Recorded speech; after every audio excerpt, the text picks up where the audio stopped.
Hello, dear friends and companions. Don't forget to follow me on Instagram, subscribe to me on YouTube, and join my Telegram channel, where I wrote my ID in the caption and description and all the videos at the bottom corner. Follow me so that I can present the best story to you. Our story today. Welcome to the Deep Dive. This is where we take a whole stack of information, really dig into it, and pull out the stuff that matters so you feel like you've got a handle on it straight away. Today, we're plunging into something pretty chilling. It's a story that unfolds, believe it or not, inside the very walls of a police station. It's a case that really shines a light on, the darker side of justice, maybe. Puts trust to the test. It really does. We've got a truly gripping story here. It's a true crime case from Tehran, and as we unpack it, you'll see it just opens up more questions than answers, really. We're looking at a murder mystery where the lines get incredibly blurry, who's chasing who, and there's this terrifying signature left behind by the killer. The whole idea of justice itself is really under scrutiny here. So our job today is to piece together the events, look closely at the clues, and explore the unsettling implications of what's being called the Karimi murder. Yeah, and you'll be right there with Detective Bahram Sharifi as he tries to navigate this maze. Secrets, betrayals, and this signature. It feels like the killer is playing a much bigger game. A really intricate one. Okay, let's start unpacking this. Setting the scene. A night of ominous silence in Tehran Police Station 12. Right, so let's set the scene. Picture this. Tehran. It's autumn 2024. But we're zeroing in on Police Station 12 over on Surawardi Street. And this isn't like some shiny modern building you might imagine. Not at all. Think old, really old. Walls that are kind of pale, worn down. Windows look rusty. The corridors are narrow, almost like they, swallow sound and light. Yeah, it's steeped in history. You described it perfectly.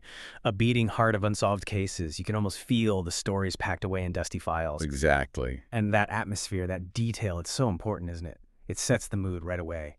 Weariness, maybe even a kind of vulnerability. It's not sterile. History, the good and the bad, has left its mark. It feels like secrets could stay hidden there. Definitely adds a layer. So on this specific night, it's late, past 1 a.m., and the silence in the station is heavy.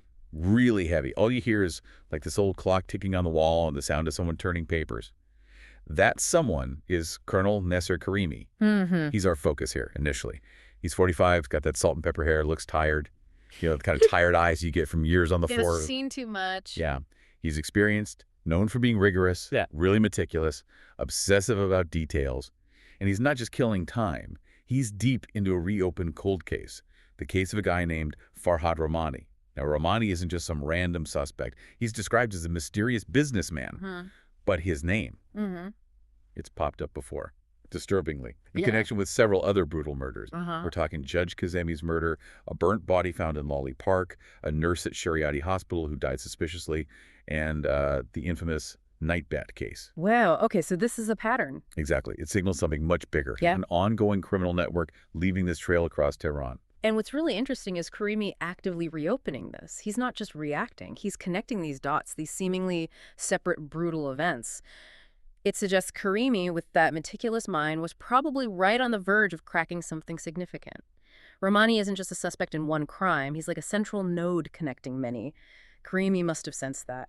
Makes his fate even more pointed. Yeah. And Rahmani himself, he's been brought in for interrogation over links to this network, these serial murders.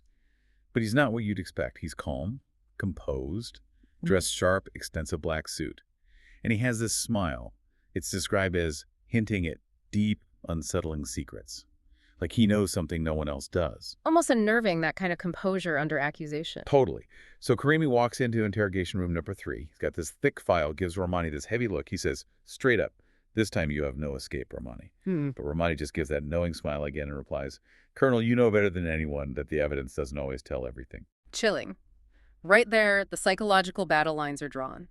It hints Rahmani's role is much deeper than just a suspect. 2, the interrogation and the scream. A crime unfolds. Okay, so the interrogation goes on. It's past 2 a.m. now. Karimi is relentless, just hammering away with questions, trying to break through that calm exterior. Right, trying to find a crack in the facade. But Rahmani, he's like a slippery snake, dodging every question, every piece of evidence Karimi throws at him. It's this intense back and forth. Tension must have been incredible. Karimi pushing, Rahmani just deflecting. A real mental chess match. And then it happens. Yeah. There's a young police guard, Reza, stationed nearby in the corridor. He hears it. A short scream. coming from the interrogation room. Oh, wow. Yeah. It's sharp, violent. It just cuts through that silence. You know instantly something has gone terribly wrong. That's the moment, the breaking point. It shifts from this tense dialogue to violence, an undeniable signal. Reza, he's obviously shaken, rushes to the door, adrenaline pumping. He opens it, and the scene, it makes his blood freeze in his veins. Colonel Karimi is on the floor. There's a knife plunged deep into his heart, right up to the handle. Oh my God. Blood is pooling on the tiles. And Karimi's face, it has this terrible expression, like he saw something truly horrific in his last That's second. awful. And Romani, the calm, composed suspect, Gone. vanished. The small window in the room is open, and there's a rope tied to the windowsill, just swaying slightly in the breeze like he made a quick escape. Wait, a rope through a small window? How could a high-profile suspect inside a police station just escape like that, it seems? Almost too neat, too staged. Like you said, the rope is just swaying there. Exactly. That's the immediate question, isn't it? It feels wrong. 3, the immediate aftermath in Detective Sharifi's arrival. So Reza, totally in shock, he immediately calls the station chief, Colonel Blazornia, and within maybe an hour, that silent police station 12 is suddenly buzzing. Utter chaos. Officers, detectives everywhere. The scene completely transforms. From silence to frantic activity. Right. And into this chaos steps Detective Bahram Sharifi. He's our main investigator now. Yeah. He's got a reputation, apparently, known for cracking tough cases before, so he brings credibility. Okay, so he's experienced. He's the one to cut through the noise. He takes charge, walks into that interrogation room. His arrival is key. A fresh perspective. Someone who can look past the initial shock. The air in the room is thick. You know, that smell of blood, metallic. Sharifi starts examining everything. The knife. It's just an ordinary kitchen knife. Ordinary. Yeah, but the handle is covered meticulously in black tape. Okay. So deliberate effort to hide fingerprints. Premeditated. Exactly. Yeah. But then he sees the wall. Written in Karimi's own blood. Yeah. This sentence. Justice wants blood. Wow. That's not just a killing. That's a statement. A signature. A chilling declaration. And Sharifi connects this immediately. Yes. The blood writing, the message. Yeah. He instantly thinks of the Nightbat case.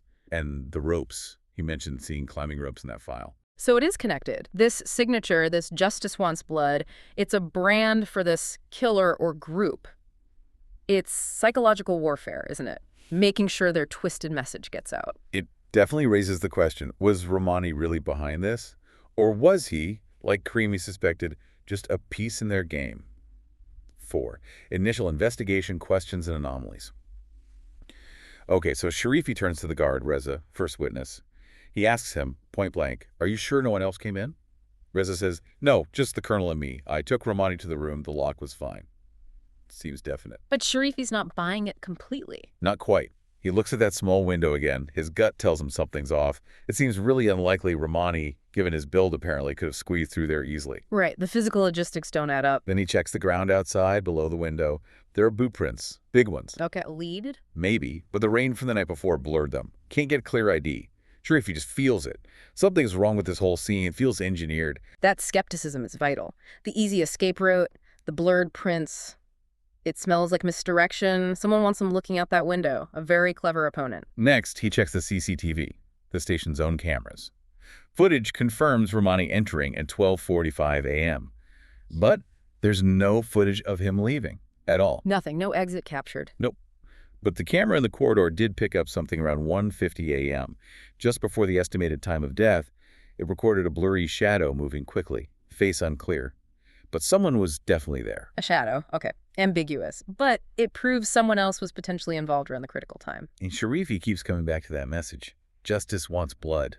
The signature, like the bat mark. It feels deliberate, branded. Yeah. The lack of clear exit footage for Romani plus this shadow, it strengthens the idea of a planned operation. Right. And that recurring message, justice wants blood, it's not just about this murder. It's building this terrifying identity for the network, a psychological tactic. Then the forensic report comes in. Confirms time of death between 1:45 and 2 a.m. Oh. Death was instant. Knife straight to the heart. What is Efficient. Yeah. Brutal. Okay. But here's another weird thing. No fingerprints on the knife at all? Despite the cape, maybe? Or gloves? No prints whatsoever, even with the tape. None reported. And the blood writing on the wall. It was done carefully and delicately. Carefully, delicately. after stabbing. Yeah, like the killer had plenty of time, wasn't rushed, wasn't panicked. That completely contradicts the idea of Romani quickly killing Karimi and making a hasty escape through the window. Someone who writes delicately in blood is composed, in control. Yeah. Or maybe someone else wrote it after Romani left, or never was the killer. Exactly. It casts huge doubt on the simple escape narrative. So Sharifi digs into Karimi's notes. What was he really working on? Turns out Karimi was deep into investigating illegal experiments at Shariati Hospital back in the 1990s. The 90s, wow, okay, this goes way back. Yeah. And Romani's name. It appeared repeatedly in that file, but never quite enough solid evidence for an arrest. So Karimi wasn't just looking at recent murders. He was digging into a decades-old conspiracy, potentially linked to Romani. Those illegal experiments. That must be a core secret they're protecting. Karimi was getting too close to the foundation of it all. The following leads: Romani's mansion and Reza's shifting story. Right, so armed with this knowledge, the anomalies, the historical link, Sharifi heads to Romani's mansion in Zaffarani, upscale place. Empty, predictably. Romani's long gone. The place just underscores his wealth and, well, elusiveness. But Sharifi searches meticulously. Down in the basement amongst old stuff, he finds a box, old documents, and inside that box, a letter addressed to Karimi. To Karimi, what did it say? Just 5 words: Nasser, you were very close. No signature. Chilling. But the handwriting, Yeah. Sharifi recognizes it. It resembles notes from the other Nightbat file. Okay, that's huge. Direct confirmation. Karimi was a threat. His murder was a silencing. And the same handwriting connects it all. It tells Sharifi this wasn't random. Karimi found something truly dangerous. So Sharifi goes back to the station, back to the guard Reza. This time, Reza is visibly anxious, fidgeting, sweating maybe. His story changing. He insists, "Sir, I saw nothing, I swear. I just went for tea for a minute, came back, heard the scream." But Sharifi looks him in the eye. He knows Reza is hiding something. Fear is written all over him. He decides to keep a very close watch on Reza, trusts his gut. Good call. Reza's anxiety is telling, especially after finding that letter. And then another piece clicks into place. An officer reports back on the rope from the window. Let me guess. It matched the ropes used in the Nightbat murders. Perfectly. There it is, the physical link, undeniable, the same killer or network. Sharifi is now certain this murder is part of that larger, terrifying pattern. And Reza's fear suddenly looks a lot more like intimidation, doesn't it? If the Nightbat killer is involved, Reza has every reason to be terrified into silence. He knows more. 6. The deeper conspiracy. A mastermind and hidden tunnels. Okay, so Sharifi is convinced there's more going on. He goes back to the archives, looking at Romani's files again. And he finds another note. This one from Karimi himself, written before he died. What did Karimi write? "Romani is just a pawn.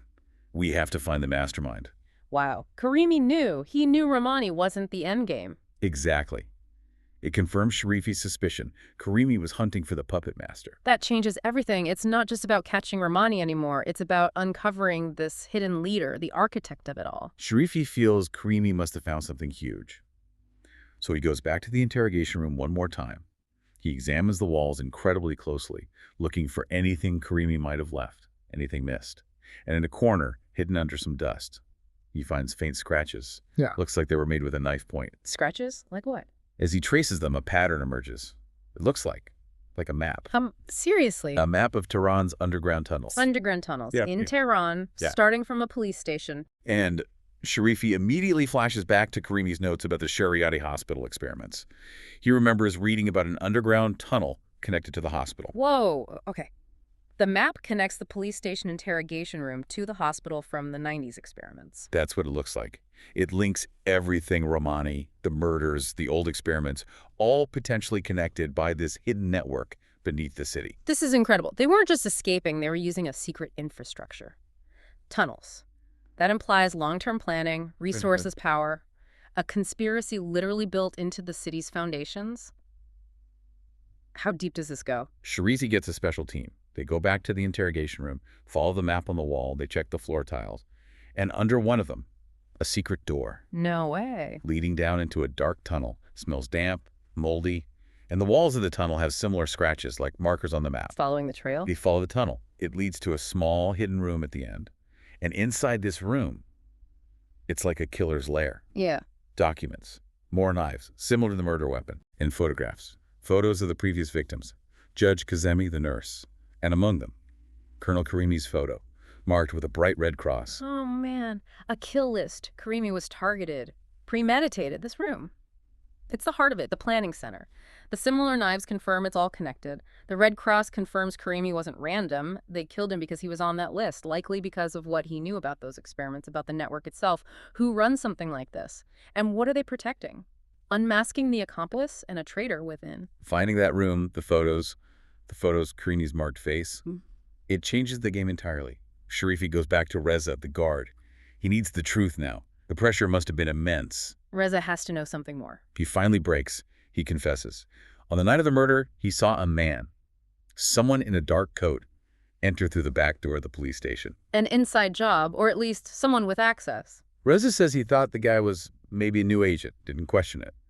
But then the man told him, don't tell anyone anything, or else. Reza just trails off, terrified. So he was threatened directly, intimidated into silence. That confirms an accomplice was physically present, someone who could navigate the station and menace a guard. Ruthless. Then Sharifi finds something else back at Romani's mansion, hidden in the basement. A tape recorder. Karimi's. Yeah. Karimi's voice. On one recording, he says it clearly. Romani is just a puppet. The person behind these murders is closer than all of us. A message from the grave. Chilling. Closer than all of us. Meaning inside the force. It seems so. Because Colonel Bozornia, the station chief, then tells Sharifi something else. He says Karimi had recently become suspicious. He thought someone inside the police station was working with Romani. Wow. Okay, so Karimi suspected a mole. Yeah. And Sharifi thinks about that message again. Justice wants blood. Could the killer be one of their own? A cop. That possibility is horrifying. A traitor within the ranks. It changes the meaning of that message entirely. Someone enacting their own justice from inside the system. How deep does this rot go? Who can Sharifi even trust now? Driven by this, he goes back to the CCTV tapes one more time, scrutinizing every detail. And for just a second, he sees a familiar face. Captain Mohsen Rad, a young officer at the station. Rad. What was he doing? He wasn't supposed to be on shift that night, but the camera clearly shows him in the station yard around the critical time, right when that man in the dark coat might have slipped in or out. That's it, the inside man, or at least someone directly involved, not on shift, but present at the scene, a huge red flag. 8th, the hunt for Rad and the ongoing game. So Sharifi now has a name, a face, a potential traitor, Captain Rad. He rushes to Rad's apartment, but too late. Rad's already gone. He fled. Of course he did. This network is efficient. They knew Sharifi was closing in. But Rad left something behind.